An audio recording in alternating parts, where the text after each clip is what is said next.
Hello friends, standard 9th में हम लोगों ने कल chapter number 6 accidents occurring during game first aid इनके बारे में थोड़ा बहुत समझाया था, जिनमें कॉजेज ऑफ एक्सीडेंट जिनके 8 पॉइंट हम लोगों ने बताए थे।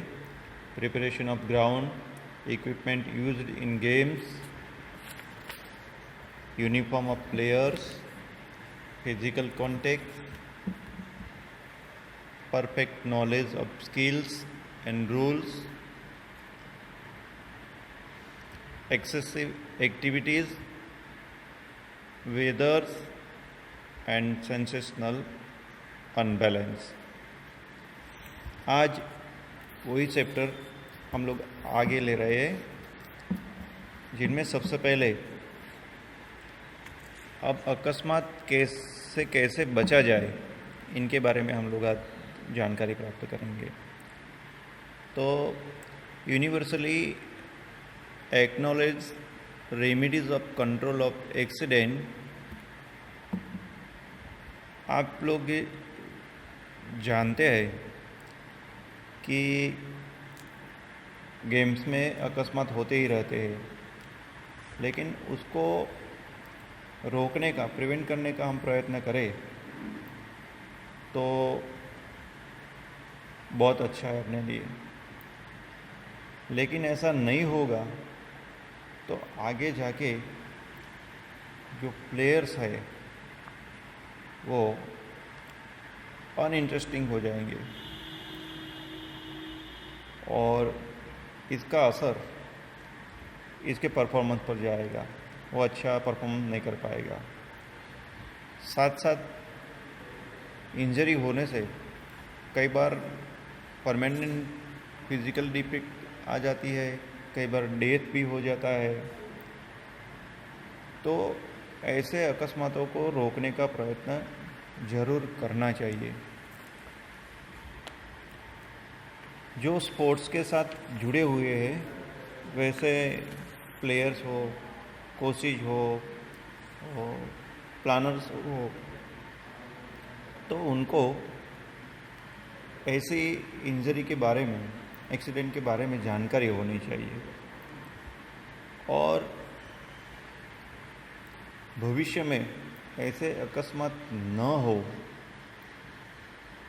उनको कैसे अटकाया जाए, इनकी तीव्रता कैसे कम की जाए, उनके बारे में जानकारी होनी चाहिए।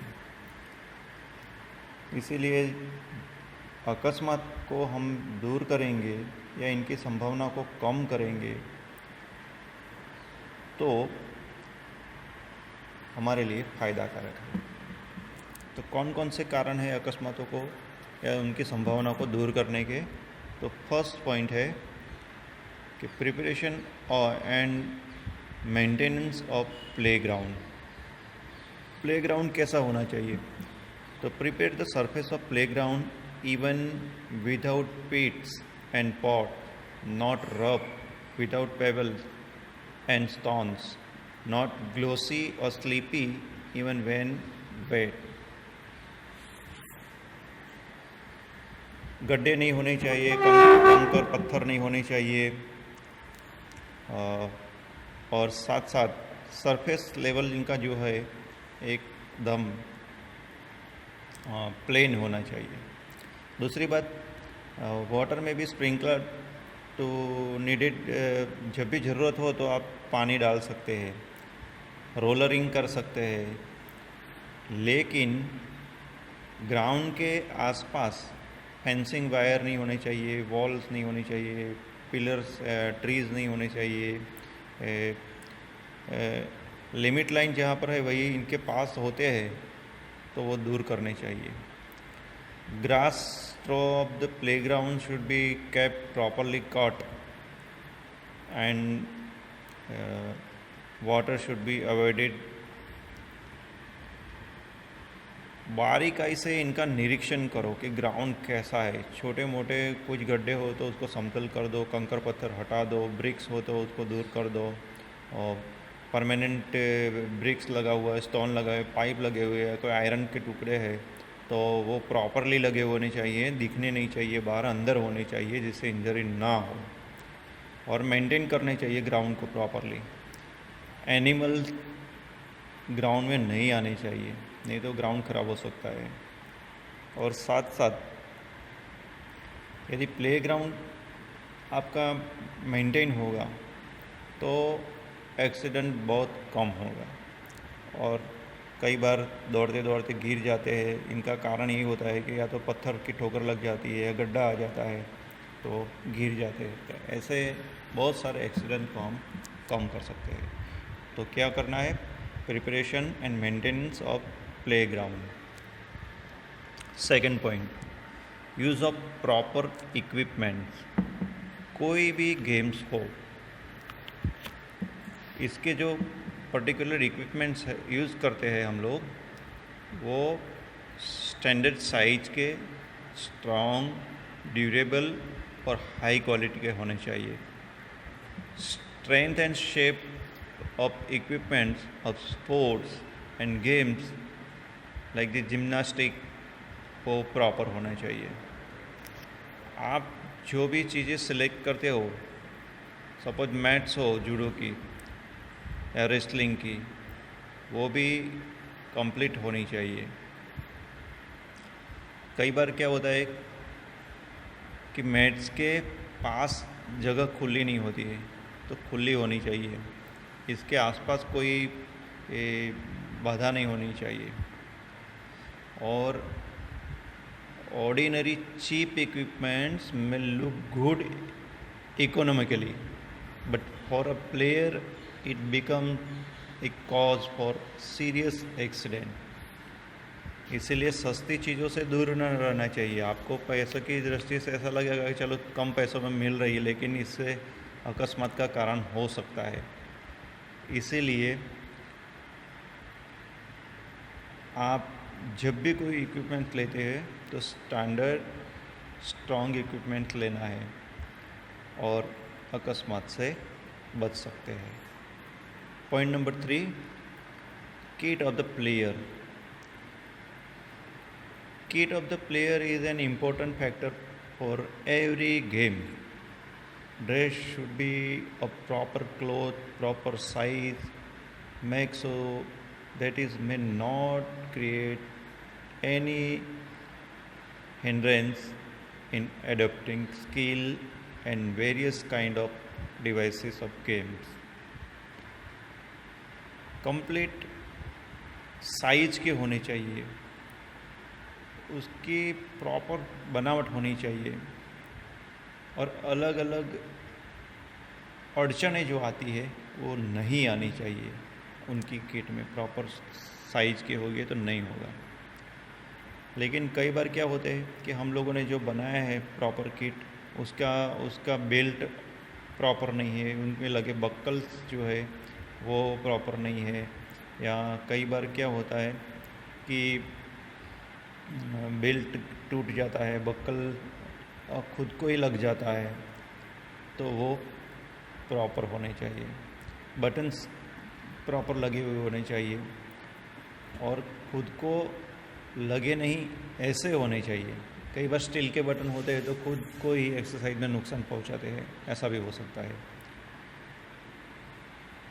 Cricket, boxing, wrestling, judo, cricket, karate, skating, gymnastic और एक गेम्स के मुताबिक अलग अलग किट्स होती है।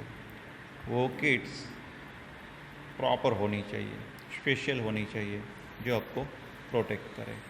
और शूज़ भी इनमें कंप्लीट होने चाहिए। हर एक गेम्स के शूज़ अलग अलग होते हैं।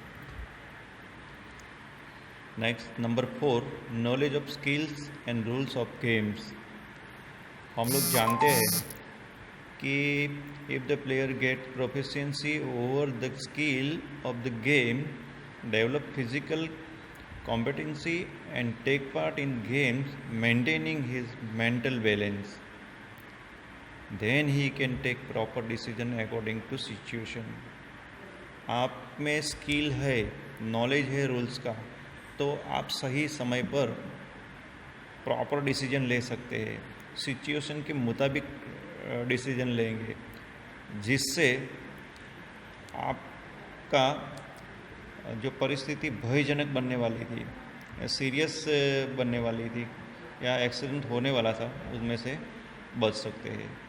लाइक दिस, आप दौड़ते दौड़ते अचानक खड़े रह जाओ, आप डायरेक्शन चेंज कर दो, ऐसा आना चाहिए।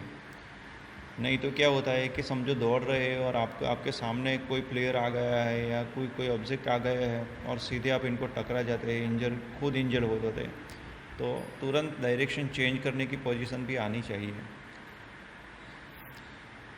कई बार आप लोगों ने देखा है स्कूल में कि शॉट पुट का इवेंट्स हो रहा है और प्लेयर्स शॉट पुट फेंक रहा है और बाकी प्लेयर्स ग्राउंड के पीछे होने चाहिए, जबकि क्या करते हैं कि वी आकार में खड़े रह जाते हैं और फेंकने वाले को देखते हैं, तो उसका थ्रो गलत गया तो समझो आपकी नौबत आ गई और प्रॉब्लम हो जाएगा।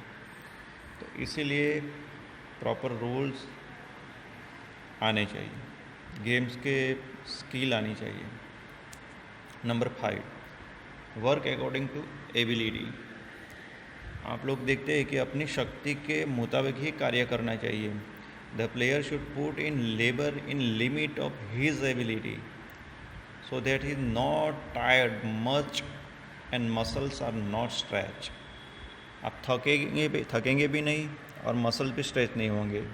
और एबिलिटी आपकी धीरे धीरे बढ़ानी है, इंक्रीज करनी है, तो इनके लिए ट्रेनिंग चाहिए और ट्रेनिंग के जरिए एबिलिटी बढ़ेगी। लेकिन शक्ति के मुताबिक ही आप काम करोगे तो एक्सीडेंटल इंजरी से बच सकते हैं। Number 6, proper time for playing games. Result of games of competition is expected good in pleasant atmosphere. आप कैसे समय में खेल रहे हैं, इन पर भी रिजल्ट डिपेंड करता है। सपोज कि आप बहुत बारिश में खेल रहे हैं, सन हीट लग रही है आपको, कई बार क्या होता है कि बहुत कोल्ड वेदर होता है, चिली कोल्ड होता है, तो भी आपके गेम पर इसका असर पड़ता है। इसीलिए एक क्लाइमेट प्रॉपर होना चाहिए, तभी आप एक्सीडेंट से बच सकते हैं। कई बार बारिश गिरने से फुटबॉल खेल रहे आपको मज़ा आता है, लेकिन स्लिप हो जाते हैं, आपके हाथ पैर में स्वेलिंग आ जाता है, हड्डियाँ टूट जाती है, ऐसा भी हो सकता है। इसलिए और लास्ट पॉइंट है नंबर 7, प्रॉपर गाइडेंस। कोई भी गेम्स खेल रहे हो तो आपका कॉन्शियसनेस होना बहुत ज़रूरी है। आपको इतना तो नॉलेज होना चाहिए कि अकस्मात पूछ कर नहीं आता है, कभी भी आ जाता है एक्सीडेंटली। आप जहाँ खड़े हैं वहीं पर भी अकस्मात हो सकता है, इसलिए प्रॉपर गाइडेंस होना चाहिए। आपके टीचर्स है, आपके कोचेज है, तो उनका गाइडेंस लेना ज़रूरी है। तो ये जो बताते हैं उसी मुताबिक करना है, नहीं तो नुकसान भारी हो सकता है। कई बच्चों को मैंने देखा है कि चलो पोल पकड़ के आप लटक रहे हैं, झूला झूल रहे हैं और पीछे से कोई आके आपको धक्का देता है, आपकी ग्रिप छूट जाती है और आप सीधे गिरते हैं नीचे, तो स्पाइन में इंजरी हो जाती है, हेड इंजरी हो जाती है और नुकसान हो सकता है। कई बार आप गेम्स खेल नहीं रहे हैं, लेकिन आप दर्शक बन के देख रहे हैं, तो भी आप कॉन्शियस नहीं होगे तो भी इंजरी होगी। समझो कि 12 बच्चे क्रिकेट खेल रहे हैं, आप सामने बैठ के देख रहे हैं, लेकिन आपकी नज़र खेलने वालों के ऊपर नहीं होगी, तो एक शॉट लगा और आपकी आंख पे बॉल आके लग गया और इंजरी हो सकती है। तो ग्राउंड में जब भी हो तो कॉन्शियसनेस होनी चाहिए, और वो भी टीचर्स की कोशिश की बातों पर पूरा विश्वास रखना है, ध्यान रखना है, तो ही आप इंजरी से बच सकोगे। तो इंजरी से बचने का, एक्सीडेंट से बचने का ये बहुत ही एक कामयाब तरीका है कि जो रूल्स है उनको फॉलो करो, टीचर्स की बातों को गाइड जो दे रहे हैं उनको, कोचिज़ को जो कह रहे हैं उनको मानो। ओके फ्रेंड्स, तो अब एक ही पॉइंट बच जाता है, वो हम नेक्स्ट पीरियड में चैप्टर पूरा कर देंगे। Thank you.